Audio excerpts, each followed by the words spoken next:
আসসালামু আলাইকুম। আজ 18 এপ্রিল 2025 শুক্রবার। শুরু করছি চেঞ্জ টিভি প্রতিদিনের গল্প অনুষ্ঠান। দর্শক, আপনাদের সঙ্গে রয়েছি আমি জাহিরুল ইসলাম টুটুল। শুরুতেই সংবাদ শিরোনাম। হঠাৎ ট্রাম্প কেন ডক্টর ইউনূসের সঙ্গে সম্পর্ক বাড়াতে চান? নির্বাচন বিলম্ব হলে কি বিএনপির জনপ্রিয়তা কমবে? অবশেষে ইরানের পাশে দাঁড়ালো সৌদি আরব। এবার বিস্তারিত। মার্কিন যুক্তরাষ্ট্রের প্রেসিডেন্ট ডোনাল্ড ট্রাম্প সম্প্রতি বাংলাদেশের ডক্টর মোহাম্মদ ইউনূসের সরকারের সঙ্গে নিবিড়ভাবে কাজ করার আগ্রহ প্রকাশ করেছেন। মূলত ট্রাম্পের উপদেষ্টা ইলন মাস্কের পরামর্শেই এরকম আগ্রহ দেখাচ্ছে দেশটি। এরকম পরিস্থিতিতে ট্রাম্প তার দুজন বিশ্বস্ত কর্মকর্তাকে পাঠান বাংলাদেশে। তারা সরেজমিনে বাংলাদেশ ঘুরে এ নিয়ে একটি প্রতিবেদন উপস্থাপন করবেন প্রেসিডেন্টের কাছে। তাদের কাছে ডক্টর ইউনূসও ট্রাম্পের প্রতি কৃতজ্ঞতা জানিয়েছেন। যুক্তরাষ্ট্রের উপসহকারী পররাষ্ট্রমন্ত্রী নিকোল এচুলিক এবং অ্যান্ড্রু হেরাপের নেতৃত্বে বাংলাদেশ সফররত সেই দেশের একটি প্রতিনিধি দল অন্তর্বর্তী সরকারের সংস্কার কর্মসূচির প্রতি সমর্থন জানিয়েছে। বৃহস্পতিবার ঢাকায় রাষ্ট্রীয় অতিথি ভবন যমুনায় প্রধান উপদেষ্টা প্রফেসর ডক্টর মোহাম্মদ ইউনূসের সাথে সাক্ষাৎকালে এই সমর্থনের কথা জানান। এই সময় তারা আঞ্চলিক শান্তি, নিরাপত্তা ও উন্নয়ন সংক্রান্ত বিষয় নিয়েও আলোচনা করেন প্রতিনিধি দলটি। বৈঠকে জাতীয় নিরাপত্তা উপদেষ্টা ডক্টর খলিলুর রহমান এবং ঢাকায় নিযুক্ত যুক্তরাষ্ট্র মিশনের প্রধান ট্রেসি অ্যান জ্যাকবসন উপস্থিত ছিলেন। যুক্তরাষ্ট্রের কর্মকর্তারা বাংলাদেশে 12 লাখ রোহিঙ্গাকে আশ্রয় দেওয়ার উদারতার জন্য গভীর কৃতজ্ঞতা প্রকাশ করেন এবং এই ইস্যুতে অগ্রগতির জন্য প্রধান উপদেষ্টা অধ্যাপক মোহাম্মদ ইউনূসের নেতৃত্বকে ধন্যবাদ জানান। মিয়ানমার সরকার 1,80,000 রোহিঙ্গাকে রাখাইনে প্রত্যাবাসনের জন্য উপযুক্ত হিসেবে চিহ্নিত করাকে একটি গুরুত্বপূর্ণ অগ্রগতি হিসেবে উল্লেখ করেন প্রধান উপদেষ্টা। যুক্তরাষ্ট্রের উপসহকারী পররাষ্ট্রমন্ত্রী নিকোল এচুলিক বলেন, আপনার দৃষ্টিভঙ্গি প্রশংসনীয় যে আপনি রোহিঙ্গা সংকটকে আলাদাভাবে না দেখে মিয়ানমারকে একটি সামগ্রিক প্রেক্ষাপটে বিবেচনা করেছেন। যুক্তরাষ্ট্রের কর্মকর্তারা আঞ্চলিক সহযোগিতা, সংযুক্ততা ও জনগণের মধ্যে পারস্পরিক সম্পর্ক বৃদ্ধির ক্ষেত্রে প্রধান উপদেষ্টার দৃষ্টিভঙ্গির প্রশংসা করেন। প্রধান উপদেষ্টা বাংলাদেশ ও যুক্তরাষ্ট্রের মধ্যে চমৎকার দ্বিপক্ষীয় সম্পর্কের কথা তুলে ধরেন এবং পুরো দ্বিপক্ষীয় ক্ষেত্রে ট্রাম্প প্রশাসনের সাথে ঘনিষ্ঠভাবে কাজ করার জন্য অন্তর্বর্তী সরকারের প্রতিশ্রুতি পুনর্ব্যক্ত করেন। তিনি রোহিঙ্গাদের জন্য সাহায্য পুনরায় চালু করায় এবং পাল্টা শুল্ক আরোপের ক্ষেত্রে 90 দিনের বিরতির জন্য মার্কিন প্রেসিডেন্ট ডোনাল্ড ট্রাম্পকে ধন্যবাদ জানান। তিনি বলেন, আমরা তার বাণিজ্য কর্মসূচিকে সমর্থন করার কাজ অব্যাহত রেখেছি। জাতীয় নাগরিক পার্টির যুগ্ম আহ্বায়ক সরওয়ার তুষার বলেছেন, বিএনপির একটা শঙ্কা হচ্ছে যত ইলেকশন দেরি হবে বিএনপির মাঠ পর্যায়ে জনপ্রিয়তা তত কমবে। সম্প্রতি একটি বেসরকারি টেলিভিশন চ্যানেলের আলোচনায় তিনি এই মন্তব্য করেন। সরওয়ার তুষার বলেন, তার কারণ হচ্ছে বিএনপির স্থানীয় পর্যায়ের নেতারা যদিও কেন্দ্র থেকে একটা আন্তরিকতা দেখা যায়, ভারপ্রাপ্ত চেয়ারম্যান সহ কেন্দ্র একটি আন্তরিক ভূমিকা রাখছে, তবুও সারা দেশে যেভাবে বিচ্ছিন্ন ঘটনাগুলো ঘটছে তাতে একটা উদ্বেগ আছে। এসব ঘটনা এত নিরবিচ্ছিন্নভাবে ঘটছে যে বাস্তবতা হচ্ছে এগুলো মহামারী আকারে রূপ নিয়েছে। তিনি বলেন, ফলে বিএনপির দিক থেকে একটা উদ্বেগ আছে যে ইলেকশন দেরিতে হলে তাদের জনপ্রিয়তা হ্রাস পেতে থাকবে। কারণ ইন দ্য মিন টাইম জামাতে ইসলামী কাজ করছে, এনসিপি নতুন দল হিসেবে এন্ট্রি নিয়েছে, গণ অধিকার পরিষদও সক্রিয়। ফলে এবারের ইলেকশন গিভেন না। তারেক রহমান 2-3 মাস আগেই বলেছিলেন এবার অনেক সুইং ভোট, অনেক হিসাব থাকবে। সেসব হিসাব থেকেই বিএনপির এই উদ্বেগ। সরকারের বক্তব্য প্রসঙ্গে সরওয়ার তুষার বলেন, দেখুন, সরকার কিন্তু এটা বলেনি যে ডিসেম্বরে ইলেকশন হবে না। তারা বলছে ডিসেম্বর থেকে জুনের মধ্যে যে কোনো সময় হবে। ডিসেম্বরে তো পরে এর মধ্যে। আমাদের দিক থেকে বক্তব্য হচ্ছে ডিসেম্বরে ইলেকশন করুক, we don't have any problem. তবে আমরা যে কথাগুলো বলছি অ্যাসুয়ারেন্স চাইছি, কারণ এবারের ইলেকশনের এজেন্ডা হচ্ছে সংস্কারের ভিত্তিতে নির্বাচন হবে, কিন্তু এই নির্বাচনটা করে ফেলাটাই এক ধরনের সংস্কার। সরওয়ার তুষার বলেন, অনেকে বলছেন নির্বাচিত সরকার এসে সংস্কার করবে, কিন্তু এটা নিয়ে 2 স্তরের সমস্যা আছে। একটা হচ্ছে কমিটমেন্ট, আরেকটা হচ্ছে পদ্ধতিগত। কিছু সংস্কার তো এই সরকার অধ্যাদেশ দিয়েই করতে পারে, যেগুলো সংবিধানের সঙ্গে সরাসরি সম্পর্কিত নয়। পরবর্তী সরকার এসে সেগুলোকে অনুমোদন করবে। আর সংবিধান যেহেতু একটি মৌলিক নথি, আপনি এটা সংসদে গিয়ে সরাসরি পরিবর্তন করতে পারবেন না। সংবিধান সংস্কার করতে হলে গণভোট করতে হবে অথবা গণপরিষদ নির্বাচনে যেতে হবে, যেটা আমাদের জাতীয় ঐক্যমঞ্চের স্প্রেডশিটে বলা হয়েছে। তিনি বলেন, আমাদের প্রস্তাব খুবই সহজ। আগামী নির্বাচিত বডি একযোগে গণপরিষদ এবং আইনসভা হিসেবে কাজ করবে। পৃথিবীর অনেক দেশে এটা ঘটেছে, এই অঞ্চলেও অনেক দৃষ্টান্ত রয়েছে। দুর্ভাগ্যজনকভাবে বিএনপির কাছ থেকে আমরা এ বিষয়ে খুব ইতিবাচক সাড়া পাইনি। তারা যে যুক্তি দিচ্ছে তা ধোপে টেকে না। তারা বলছে এটা তো একেবারে নতুন দেশ নয়, নতুন সংবিধান নয়, তাহলে কেন লাগবে? আমরা বলছি পৃথিবীতে অনেক দেশ আছে যারা প্রয়োজনে 4-5 বার গণপরিষদ নির্বাচন করেছে। যদি মনে হয় এই কনস্টিটিউশনে আর কিছু হচ্ছে না, তাহলে করতেই হবে। তিনি বলেন, এই 31 দফা ফ্যাসিবাদের সময় এসেছে এবং বিএনপি এখন যেভাবে সংস্কারের ক্রেডিট নেওয়ার চেষ্টা করছে সেটা ইতিহাসকে সরলীকরণ। আমরা তো গণতন্ত্র মঞ্চ, রাষ্ট্র সংস্কার আন্দোলন এবং অনেক অ্যাসোসিয়েশনের সঙ্গে যুক্ত ছিলাম। আমরা জানি কিভাবে সংস্কার প্রক্রিয়াটি এসেছে। প্রথমে গণতন্ত্র মঞ্চের 14 দফা, তারপর বিএনপির 27 দফা, তারপর 31 দফা, আবার গণতন্ত্র মঞ্চের নিজস্ব 31 দফা। বিএনপি এখন বলছে তারা সবার আগে সংস্কার বলেছে, কিন্তু বাস্তবতা হচ্ছে এই সমস্ত ছোট ছোট দলই আগে সংবিধান নিয়ে প্রশ্ন তুলেছে। বিএনপি আগে কখনোই এসব প্রশ্ন তোলে নাই। সরোয়ার তুষার বলেন, গণসংহতি আন্দোলন, রাষ্ট্রচিন্তা, রাষ্ট্র সংস্কার আন্দোলন, জাসদ রব ভাইয়ের দল সবাই কিন্তু 72-এর সংবিধান নিয়ে অনেক সমালোচনামূলক প্রশ্ন তুলেছে। মূল সমস্যা হচ্ছে এক ব্যক্তির হাতে সকল ক্ষমতা। এটা শুধু গত 16 বছরে নয়, বরং 72-এর সংবিধানের গোড়ার সমস্যা। এখানে প্রধান নির্বাহীকে কোনোভাবেই আটকে রাখার ব্যবস্থা নেই। ইলেকশন কমিশন ভাগ্য নির্ধারণ করে না। প্রধান নির্বাহীর হাতে কতটা ক্ষমতা, তার ইন্টেনশন কি, সেই অনুযায়ী নির্বাচন পরিবর্তন হয়। তিনি বলেন, মূল সংস্কারটাই যদি বিএনপি বিরোধিতা করে, তাহলে অন্য সব সংস্কারে একমত হয়েও লাভ নেই।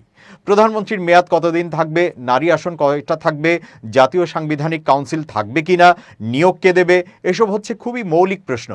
যদি নিয়োগ আপনার হাতে থাকে, আপনি প্রধান নির্বাহী হন, তাহলে আপনি বললেন আমি তো বিচার বিভাগের সংস্কার চাই, দুদকের সংস্কার চাই, ইসি সংস্কার চাই, কিন্তু প্রতিষ্ঠানগুলোর নিয়োগ যদি আপনার হাতেই থাকে, তাহলে সংস্কার টিকবে না।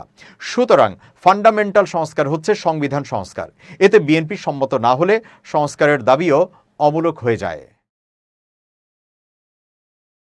ইরান ও যুক্তরাষ্ট্রের মধ্যকার দ্বিতীয় দফার পারমাণবিক আলোচনার পূর্বে সৌদি আরবের প্রতিরক্ষা মন্ত্রী প্রিন্স খালিদ বিন সালমান বৃহস্পতিবার তেহরানে সফর করেছেন।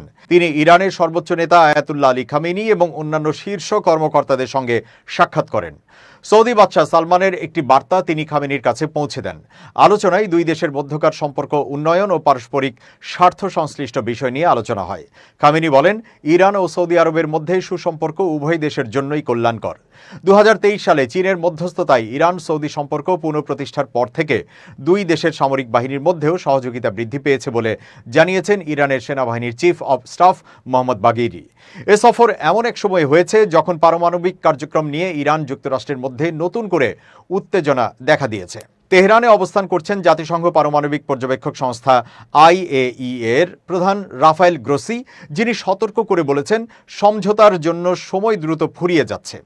আগামী শনিবার রোমে দুই দেশের মধ্যে দ্বিতীয় দফা বৈঠক অনুষ্ঠিত হবে ওমানের মধ্যস্থতায়। এর আগে 2018 সালে যুক্তরাষ্ট্রের সাবেক প্রেসিডেন্ট ডোনাল্ড ট্রাম্প ঐতিহাসিক পরমাণু চুক্তি বাতিল করে দেন এবং ইরানের ওপর কঠোর নিষেধাজ্ঞা আরোপ করেন। ট্রাম্প আবার ক্ষমতায় ফিরে সেই সর্বোচ্চ চাপ নীতি চালিয়ে যাচ্ছেন। ট্রান্সশিপমেন্ট সুবিধা বাতিল করার জন্য ভারত স্থলবন্দর ও বিমানবন্দরে পণ্য জটের যুক্তি দিয়েছে। তবে এই সুবিধা বাতিলের পেছনে যে বাংলাদেশের সাম্প্রতিক বিভিন্ন পদক্ষেপ দায়ী, সে কথা স্পষ্ট করেছে ভারত। ভারতের পররাষ্ট্র মন্ত্রকের মুখপাত্র রণধীর জয়সওয়াল সাপ্তাহিক ব্রিফিংয়ে এক প্রশ্নের উত্তরে বলেছেন, আমি মনে করিয়ে দিতে চাই, আমরা ট্রান্সশিপমেন্ট সংক্রান্ত পদক্ষেপ করার আগে বাংলাদেশ কি সব পদক্ষেপ নিয়েছিল। রিপোর্টে দাবি, ট্রান্সশিপমেন্ট সুবিধা বন্ধ হওয়ার আগেই বাংলাদেশের অন্তর্বর্তীকালীন সরকার এমন কিছু পদক্ষেপ নিচ্ছিল যা দুই দেশের বাণিজ্যিক সম্পর্কে প্রভাব ফেলতে পারে। গত মার্চে ভারতের সঙ্গে 3টি স্থল সীমান্ত বন্ধ ও সুতা আমদানি নিষিদ্ধ করার সিদ্ধান্ত নেয় বাংলাদেশ। এর আগে জানুয়ারিতে বাংলাদেশ বেনাপোল কাস্টমস হাউসের ওপর নজরদারি কঠোর করার ঘোষণা করেছিল। তবে রণধীর জয়সওয়াল মনে করিয়ে দেন, ভারতের এই সিদ্ধান্তের কারণে অবশ্য নেপাল ও ভুটানের মতো স্থলবেষ্টিত রাষ্ট্র পড়ছে না। ওই দুই দেশে বাংলাদেশি পণ্য যথারীতি সরবরাহ হবে, ফলে দক্ষিণ এশিয়ায় এর কোনো প্রভাব পড়বে না। শেখ হাসিনা ও আওয়ামী লীগ সরকার ক্ষমতাচ্যুত হওয়ার পর প্রায়শই অন্তর্বর্তী সরকারকে প্রশ্নের মুখে পড়তে হয়েছে যে বাংলাদেশের পররাষ্ট্রনীতি পাকিস্তানপন্থী হয়ে যাচ্ছে। পাকিস্তানের কাছে অন্তর্বর্তী সরকারের এসব দাবি অন্তর্বর্তী সরকারের পররাষ্ট্রনীতি নিয়ে সন্দেহবাতিক ও সমালোচকদের মুখে এক চপেটাঘাত। বাংলাদেশের পররাষ্ট্রনীতি ও আমনা বালুচের বাংলাদেশ সফর ও পাকিস্তানের সঙ্গে বাংলাদেশের ভবিষ্যৎ সম্পর্ক নিয়ে দীর্ঘ এক ফেসবুক পোস্ট দিয়েছেন উপপ্রেস সচিব আবুল কালাম আজাদ মজুমদার, যা হুবহু তুলে ধরা হলো। আমরা একটি প্রশ্নের মুখোমুখি হয়েছিলাম, বাংলাদেশ কি তার পররাষ্ট্রনীতিকে পাকিস্তানপন্থী করে তুলছে? যদিও এতে আমরা মোটেও অবাক হইনি। এমন কিছু লোক সবসময় থাকবে যারা বাংলাদেশের স্বাধীন পরিচয়ে খুব কমই বিশ্বাস করবে। তবে আমাদের প্রতিক্রিয়া স্পষ্ট ছিল, অতীতে দেশের পররাষ্ট্রনীতির ক্ষেত্রে যাই ঘটুক না কেন, এখন থেকে এটি বাংলাদেশপন্থী নীতি হবে, যা আমাদের নিজস্ব স্বার্থে পরিচালিত হবে। অন্তর্বর্তীকালীন সরকার 24 ঘন্টারও কম সময় নিয়ে পাকিস্তানের সফররত পররাষ্ট্র সচিব আমনা বালুচকে দুই দেশের মধ্যে অমীমাংসিত বিষয়গুলি স্মরণ করিয়ে দিয়ে তার কথাগুলিকে কার্যকর করে। একই সঙ্গে পারস্পরিক স্বার্থের জন্য একসঙ্গে কাজ করার জন্য সম্মত হয়। বাংলাদেশ পাকিস্তান সম্পর্কের ক্ষেত্রে বাধা সৃষ্টিকারী একটি আবেগপূর্ণ বিষয় হল 1971 সালে তার সশস্ত্র বাহিনী দ্বারা সংঘটিত গণহত্যা এবং নৃশংসতার জন্য পাকিস্তানের কাছ থেকে ক্ষমা চাওয়ার দাবি। পাকিস্তানের নাগরিক সমাজ, গণমাধ্যম এবং বুদ্ধিজীবীদের অনেকেই বিশ্বাস করতেন যে ক্ষমা চাওয়া সদিচ্ছা এবং অনুগ্রহের একটি কাজ হবে। কিন্তু অতীতে দেশটির পররাষ্ট্র মন্ত্রণালয় এবং সামরিক আমলাতন্ত্র সর্বদা এই ধরনের ধারণার বিরোধিতা করেছিল এবং তাই তারা কখনো আনুষ্ঠানিক ক্ষমা চায়নি। বাংলাদেশ সম্পদের বিভাজনের বিষয়টির ওপরও জোর দিয়েছে, যা অতীতের শাসকদের জন্য একটি ভুলে যাওয়া বিষয় ছিল, যারা আলোচনার চেয়ে বিচ্ছিন্নতা পছন্দ করত। একটি অনুমান অনুসারে 1974 সাল পর্যন্ত বাংলাদেশের কমপক্ষে 4.32 বিলিয়ন মার্কিন ডলার দাবি রয়েছে। অনুমানটি অভ্যন্তরীণ মূলধন সৃষ্টি, বহিরাগত ঋণ নিষ্পত্তি এবং বহিরাগত আর্থিক সম্পদ ধরে রাখার বিষয়ে অনুমানের উপর ভিত্তি করে তৈরি করা হয়েছিল। 1970 সালের নভেম্বরে তৎকালীন পূর্ব পাকিস্তানের ঘূর্ণিঝড় ক্ষতিগ্রস্তদের জন্য বিদেশি সংস্থাগুলি কর্তৃক অনুদানকৃত প্রায় 200 বিলিয়ন মার্কিন ডলারের অতিরিক্ত দাবি বাংলাদেশে রয়েছে। 1971 সালে আমাদের স্বাধীনতা যুদ্ধের সময় স্টেট ব্যাংক অফ পাকিস্তানের লাহোর শাখায় স্থানান্তরিত হওয়ার আগে এই অর্থ ঢাকায় স্টেট ব্যাংক অফ পাকিস্তানের অফিসে পড়েছিল। আটকে পড়া পাকিস্তানিদের প্রত্যাবাসন ছিল আরেকটি বিষয়, যা দুই দেশের মধ্যে সম্পর্কের ক্ষেত্রে বাধা হয়ে দাঁড়িয়েছিল। অতীতে পাকিস্তান তার প্রায় 1,25,000 জনকে ফিরিয়ে নিয়েছিল, তবে বাংলাদেশের 14টি জেলার 79টি শিবিরে প্রায় 3,25,000 জন রয়ে গেছে। এই বিষয়গুলি দুই দেশের মধ্যে একটি সুস্থ এবং ভবিষ্যৎমুখী দ্বিপাক্ষিক সম্পর্কের দিকে এগিয়ে যাওয়ার ক্ষেত্রে বাধা হিসেবে রয়ে গেছে। আর সমস্যা সমাধানের সর্বোত্তম বিকল্প হলো আলোচনা, এবং অন্তর্বর্তীকালীন সরকার ঠিক এটাই করার চেষ্টা করছে। দীর্ঘ বছর পর পাকিস্তানকে আলোচনায় এনেছে এবং একই সঙ্গে পারস্পরিক সুবিধার জন্য ব্যবসা বাণিজ্যের সম্ভাবনা অন্বেষণ করার চেষ্টা করছে। প্রধান উপদেষ্টা অধ্যাপক মোহাম্মদ ইউনূস এই বছরের শুরুতে মিশরে তার প্রতিপক্ষ শাহবাজ শরীফের সঙ্গে সাক্ষাতের সময় অমীমাংসিত সমস্যাগুলি সমাধানের প্রয়োজনীয়তার কথা বলেছিলেন এবং বৃহস্পতিবার রাষ্ট্রীয় অতিথি ভবন যমুনায় বালুচের সঙ্গে সাক্ষাতের সময়ও তার আহ্বান পুনর্ব্যক্ত করেছেন। তবে একই বৈঠকে তিনি এই অঞ্চলের বিশাল অর্থনৈতিক সম্ভাবনাকে কাজে লাগানোর জন্য পাকিস্তান সহ প্রতিবেশী দেশগুলির সঙ্গে সুসম্পর্কের উপর জোর দিয়েছেন। পূর্বশত্রুদের মিত্রে পরিণত হওয়ার অনেক উদাহরণ রয়েছে। ফ্রান্স এবং ইংল্যান্ড শতাব্দী ধরে অসংখ্য যুদ্ধ করেছে, কিন্তু দ্বিতীয় বিশ্বযুদ্ধে হাত মিলিয়েছে। একই যুদ্ধে আমেরিকা জাপানে বোমা বর্ষণ করেছিল, কিন্তু পরে এটিকে মিত্রে পরিণত করেছিল।